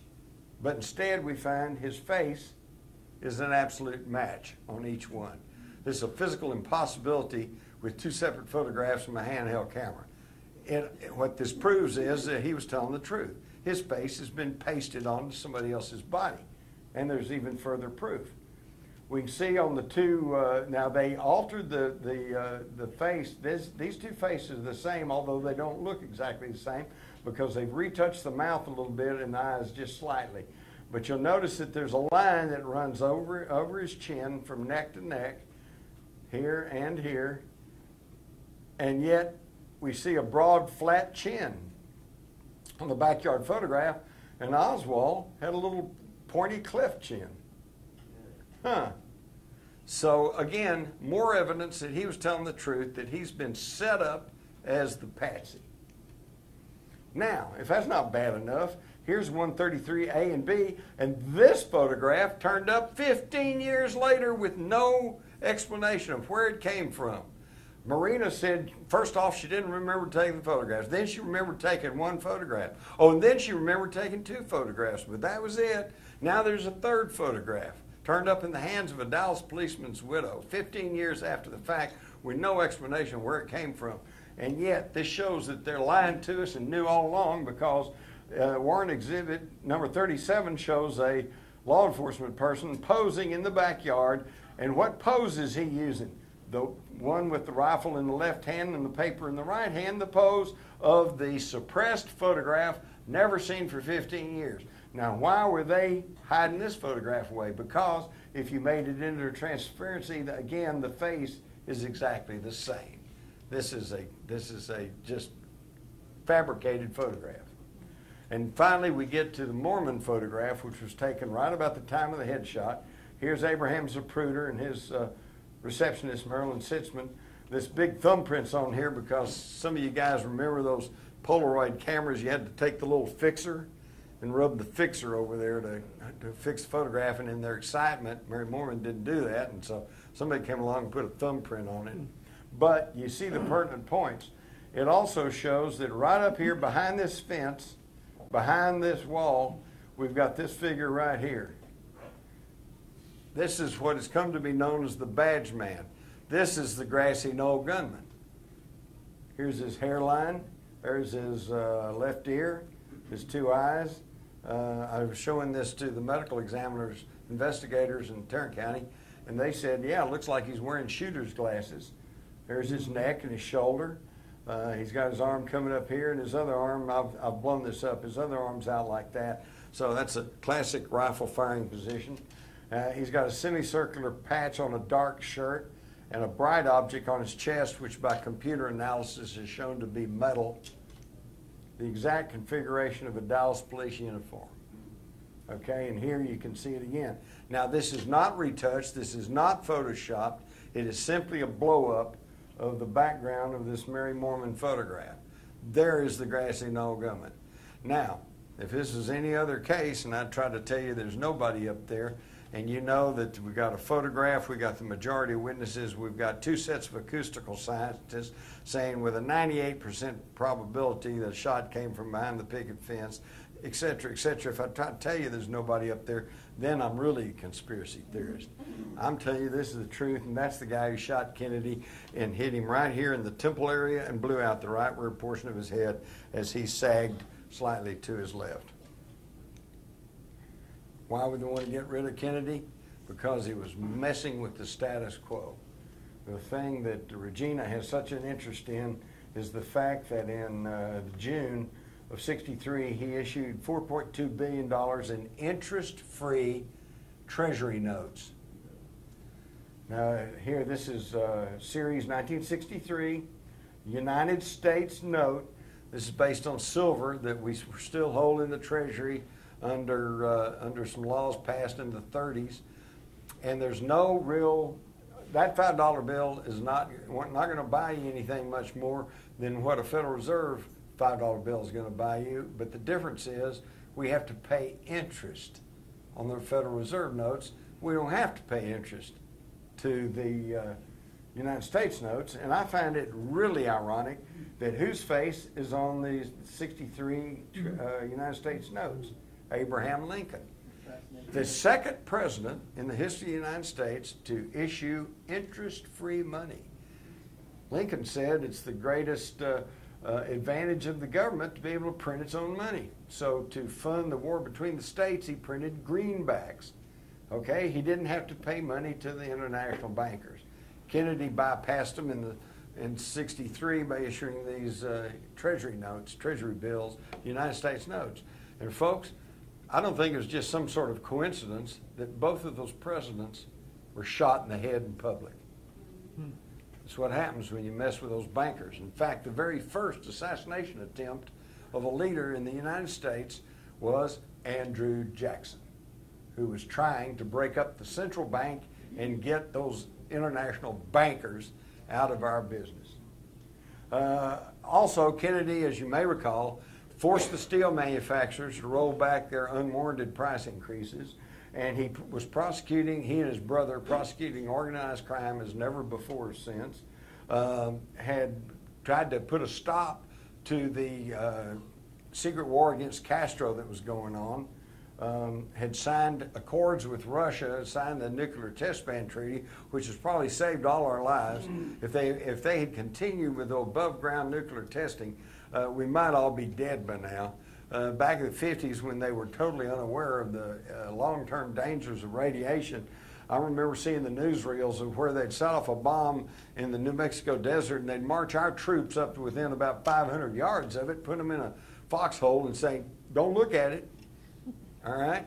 And don't think that we didn't have lots of little bombs, and don't think, and I'm getting ahead of myself, but for those of you interested in 9/11, you hear about the possibility of nukes being used, and you go, well, because we keep thinking of a nuke like we think of the picture of Little Boy that they dropped on Hiroshima, and it's this great big thing. Hey, I remember in the 50s seeing the newsreels, we had atomic cannons that were nuclear shells, fire 9 miles, and they'd set off an atomic explosion.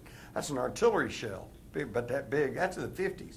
So the idea that they got something down about this size, that's not so far out. He also talked about doing away with the oil depletion allowance. Well, they got the oil men, oil and gas guys. They were all upset with him. So we can see that he had angered and alienated every powerful and violent faction in this country. But now, as to who actually did it, I will name you the two men who by our legal system can be considered guilty in the assassination of President John F. Kennedy, and that is his successor, Lyndon Baines Johnson, and his next-door neighbor and buddy, J. Edgar Hoover, head of the FBI. Now, can I prove that those two men ordered or orchestrated the assassination? Excuse me. No, I cannot. But what I can prove to you, beyond any reasonable shadow of doubt, and I would hope that I have proved to you, is that steps were taken at the highest levels of the federal government, at the level of Lyndon Johnson, the level of J. Edgar Hoover, to obfuscate, block, deter, and alter any truthful investigation. This, under our legal system, makes them accessories after the fact. And here in Texas, we have executed accessories after the fact. That the facts of the case show they didn't pull the trigger, but they were there, they knew about it, they helped hide the gun, they helped run the man the getaway car or whatever, and they get executed because under the law they are as guilty as the person who pulled the trigger. In this case, those two men are as guilty as whoever pulled the trigger. And we could go in now, everybody's going to say, well, you know, we could go on, we could be here for weeks talking about the Kennedy assassination. But what I have just shown you, hopefully, is enough to show you that it was covered up at the level of the federal government. Why? Here's, I think, is the big one.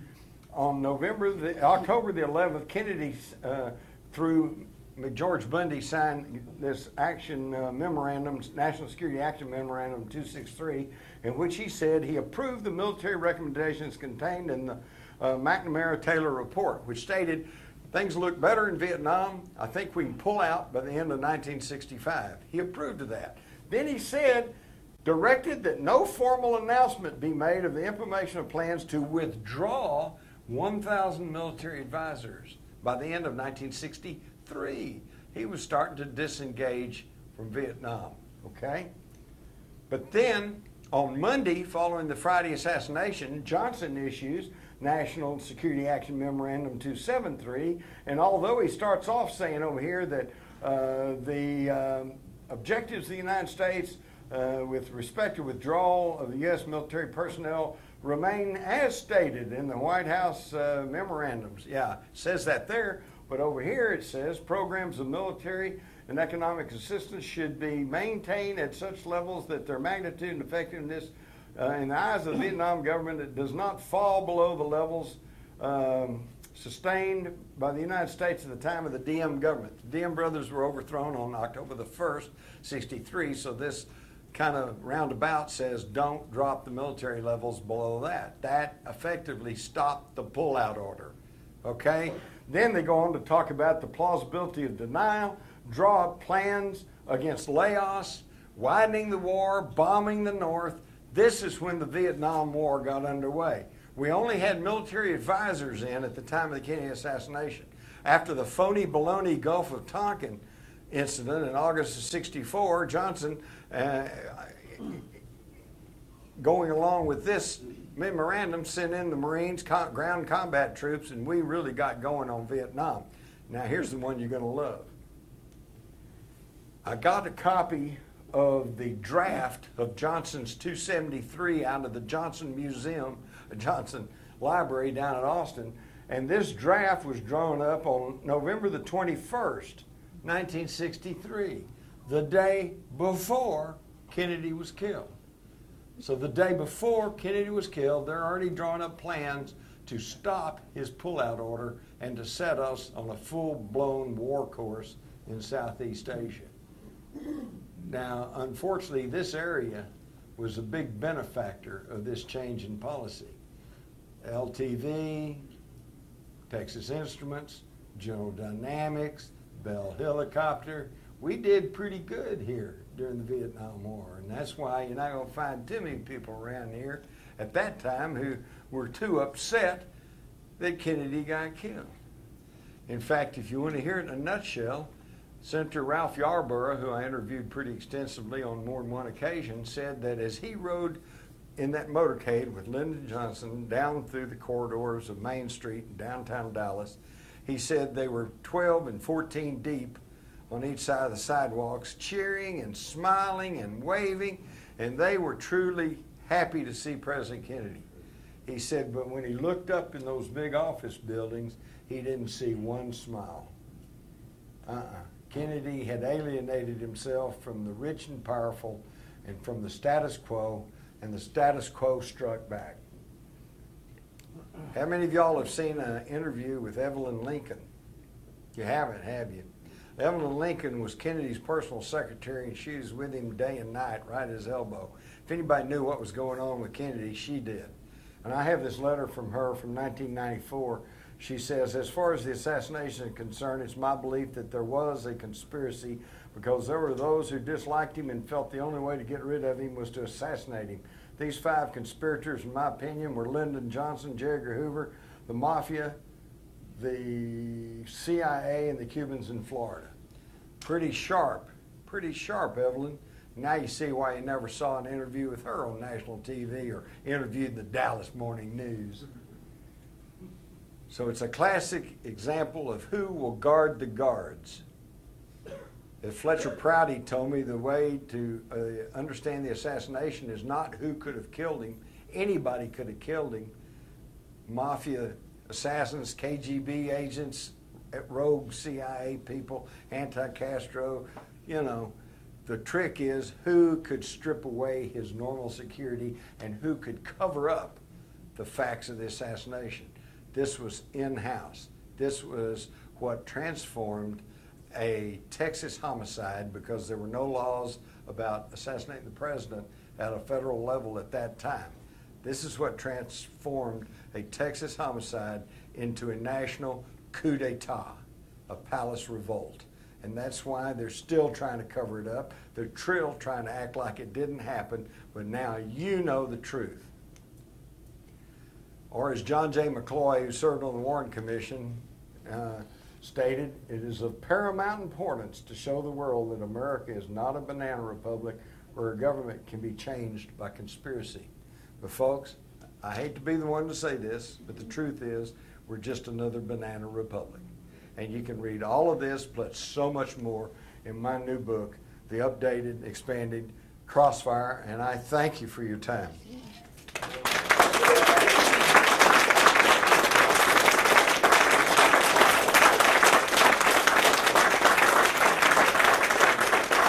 I know most of you probably want to go ahead and hit the road, so don't feel like that you're being held here, but if I can answer a question or two, I'll be glad to. Okay, now one thing about questions, is this on? Yeah, go ahead. Is we're not going to take a lot of comment. It's a real question. Keep it kind of short, okay? And we'll get to you in a second. If you run long, I'll stop you. And hold on, okay? Is that good? Okay. The moving microphone. Yes, sir. Okay, for patriotic people who think they're serving their country, like soldiers going to Iraq or Vietnam, like I did when I joined the Army. What would you say to them? I would say to be patriotic, you need to pay closer attention to the oath that you take. I still remember the oath I took when I joined the U.S. Army. I took an oath to defend not the President of the United States, not the Chairman of the Joint Chiefs or the CIA. I took an oath to defend the Constitution of the United States. And there are plenty of those who call me a conspiracy theorist and seem to imply that I'm unpatriotic, but I feel like presenting you with this truthful information that I am being patriotic. Yes, sir. Hi, Jim. Did you see this week's National Enquirer? What I've seen one. Is it? Anthony Summers, I believe, has written a book and has named the assassin.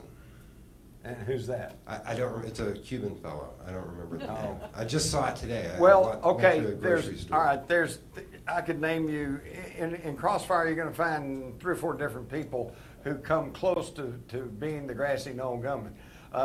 My money's on Roscoe White. although James Files seems like a pretty good contender too. Loy Factor's another one. You can read all this in my book. We could go on and on about that. My point is this. It does not matter. Who cares who pulled the trigger? Anybody could have, including the lone nut. The question is who put them up to it, who paid for it, and who covered it up. And I just explained that to you. Yeah. Yeah. Real quick question here. About 20 years ago, I was wandering around Traders Village, and a guy out of the blue asked if I'd ever heard about the Kennedy assassination, shows me a newspaper, Dallas Morning News, I believe it was, that about 2 or 3 days later, he had found a 6.5 millimeter cartridge underneath the triple overpass. Now, you mentioned today that there were some Union Railroad workers that were in that same area. Had they mentioned anything about hearing shots from under the triple overpass? Not from under the... It also might explain where that third cartridge came from, because he, after he talked to the newspaper people, got his picture taken with the cartridge, he turned it over to the police. Right, and this, let me point this out. This, you know, I hear this all the time. Well, if it was a big conspiracy, you know, where's all the evidence? They took it up, okay? They grabbed everything. I can recall in the summer of '64 here locally on Channel 8, Channel 11, Channel 4, and the Dallas News, Dallas Times-Herald, they're still running ads from the FBI saying if you have films or pictures from Denny Plaza, please turn it in so we can use this as evidence. Back to your thing, most people are patriotic, so they turn it all in. Do they ever get it back? No. So, you know, now I personally suspect that somewhere, because every few years somebody accidentally comes forward and they've got some tape or they've got a picture that they took.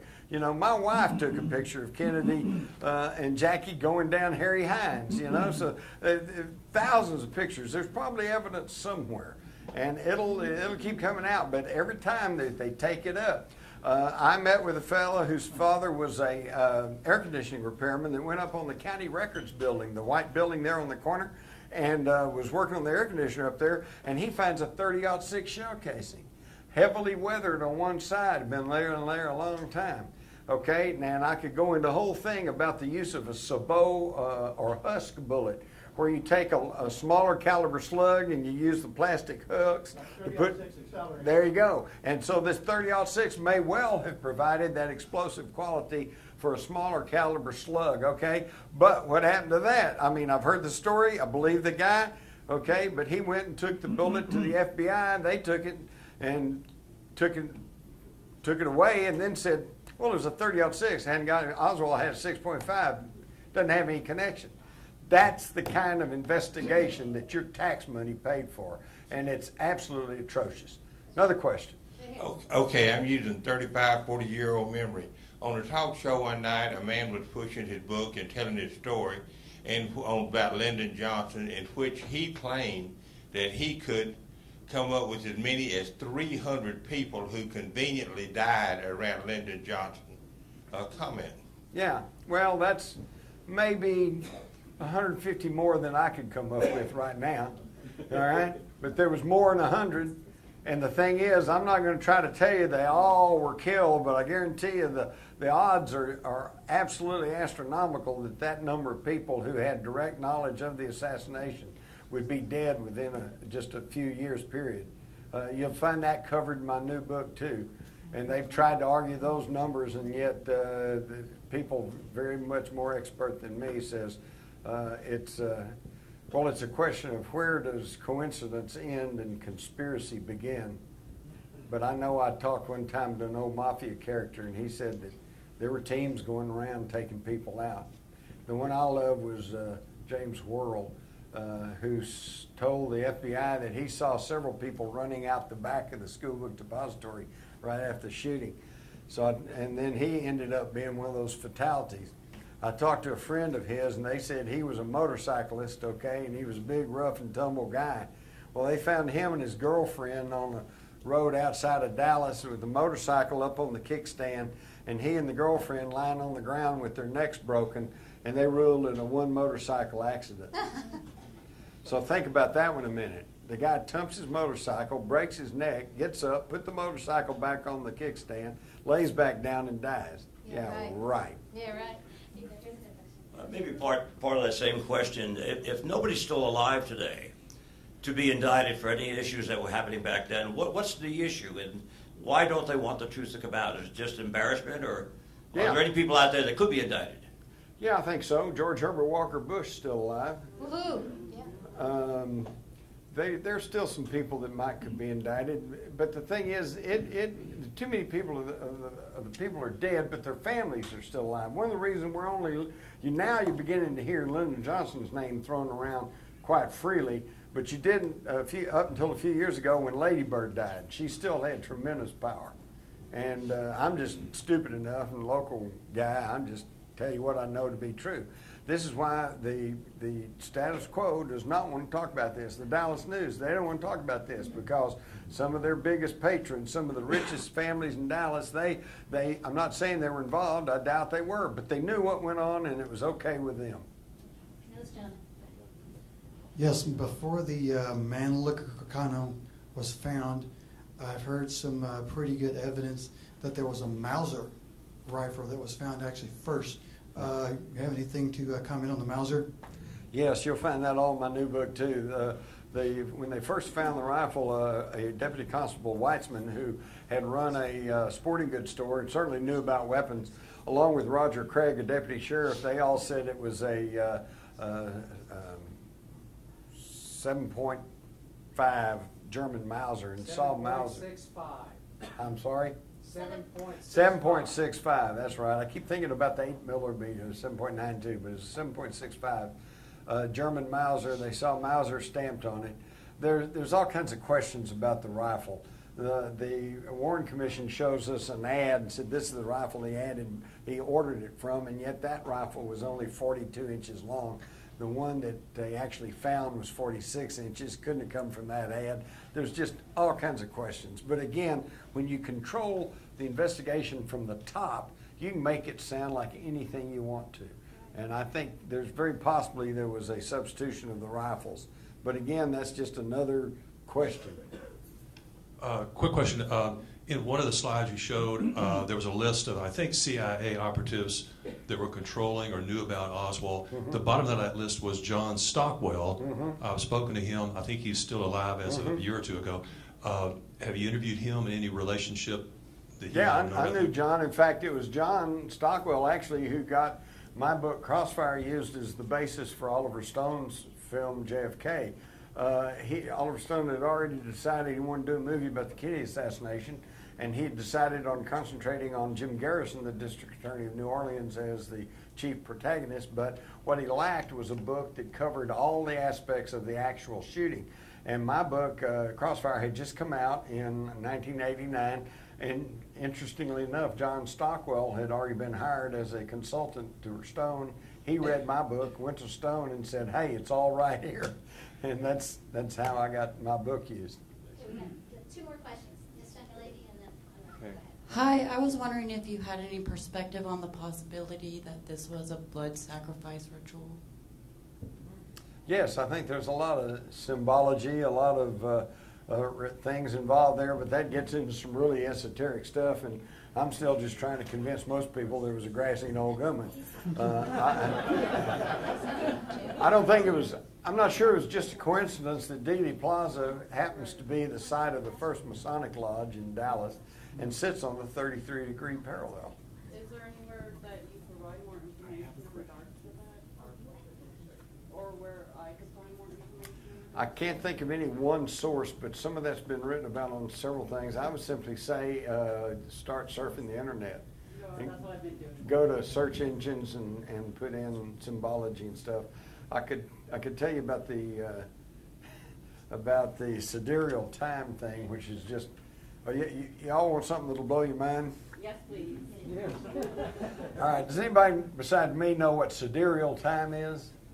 Okay. Sidereal time is what was used by the old ancient mariners and by NASA and by scientists and stuff. It's, we keep time by the revolutions of the Earth around the sun, and one revolution, takes 365 days, and that's 1 year. And we also do the revolution of the Earth around the sun, 24 hours. That's how we keep time. That's our regular Greenwich time. Sidereal time is where they keep time by the stars. And that way, you don't run into these problems like right now you try to call the West Coast, it's 2 hours earlier out there, and it's an hour later back on the East Coast. Sidereal time. Well, sidereal time is also broken into 24-hour segments, okay? There's a study done by this fellow, and it's been verified by the Vatican Observatory in New Mexico, that the Kennedy brothers, Joe Jr., who was killed when his plane exploded in an experiment during World War II off the coast of England. John F. Kennedy was killed in Dallas, 12:30 p.m. on November the 22nd. Edward Kennedy was almost killed in a plane crash in the summer of 1964. Robert Kennedy, of course, was killed in Los Angeles in June, I think it was, 1968. And then JFK Jr. was killed when his plane went down. All 5 of these Kennedy brothers, all of their deaths and the one near death occurred within the same hour, within the 16th sidereal hour, which in Masonic lore is the hour of revenge or retribution. Now you can read into that anything you want to, but I just find it highly unusual.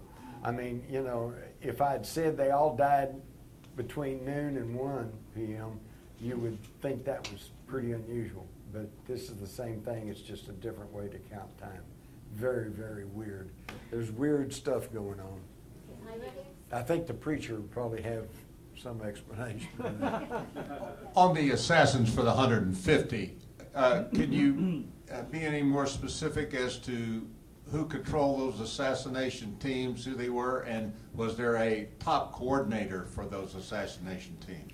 Yeah, for my money, it was all coordinated through Operation Mongoose, because for years they kept us, you know, once you write off the communists and the Nikita Khrushchev or Fidel Castro, which there is no hard, firm evidence to point to either one of those groups, and in fact, all the evidence against, because although Khrushchev or KGB agents or Castro or some of his people certainly could have killed the president, they could not have controlled the investigation the way I showed it to you.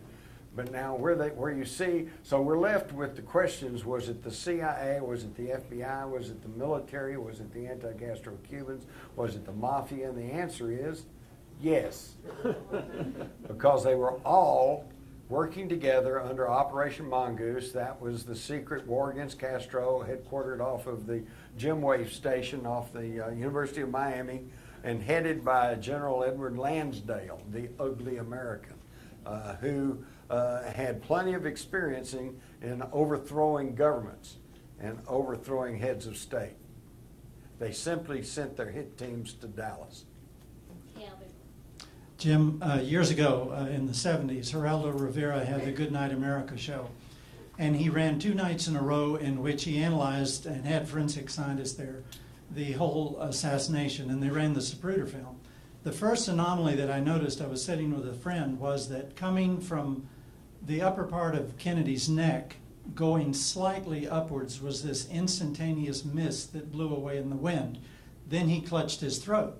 And I bolted out of my chair and I said to my friend, "Did you see that? The first shot came from lower than he is in front of him, which had to be the storm sewer opening."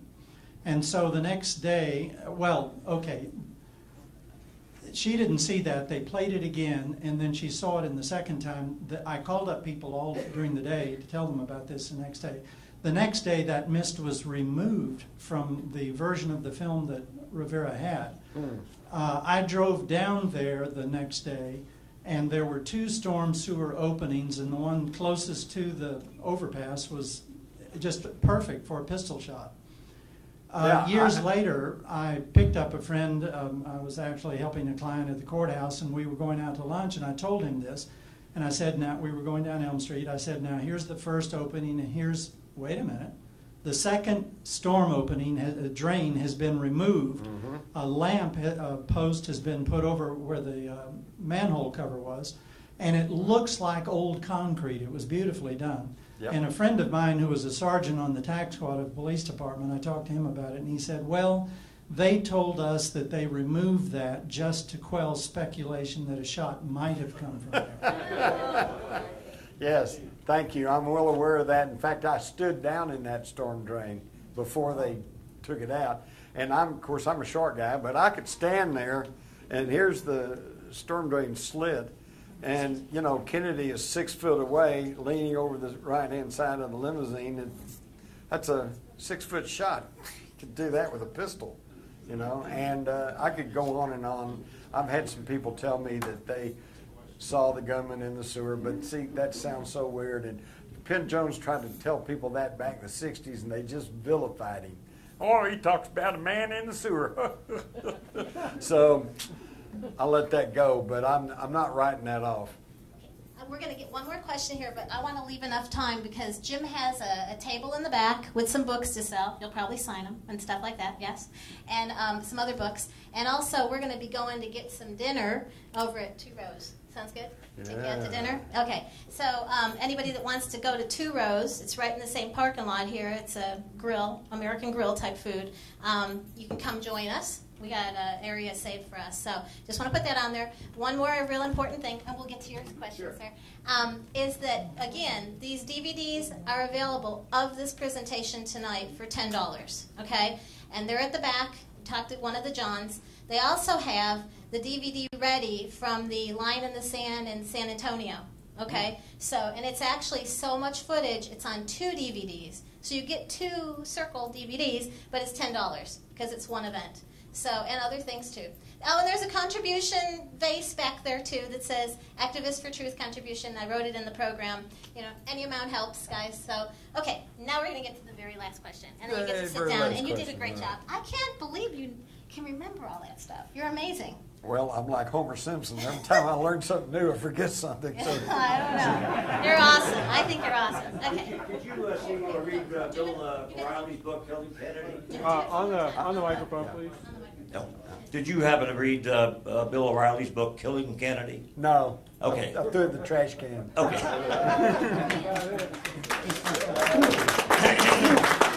Hey, I was on Bill O'Reilly's show one time talking about my book, Rule by Secrecy, and he ended up by saying, so what you're trying to say is that a small clique of people are trying to run the world. And I said, yeah. And he said, so what? He said, I belong to those guys, you know. Yeah, no, sorry. I have no regard for him or most of those people. In fact, I am ashamed for my own profession. I trained to be a newsman, a journalist. I was taught back in the good old days, back in the days of the old republic, that you're supposed to be looking past the headlines and past the official pronouncements and trying to get to the truth and tell people the truth. Report things, yeah, you know. It's not happening anymore. Well, we got you still, so it's awesome. Well, thank you, everybody, for coming. Thank you. You can still ask some more questions. If you want to write them down, give me an email. We'll try and get an answer. Thank you, thank you, thank you. Yay.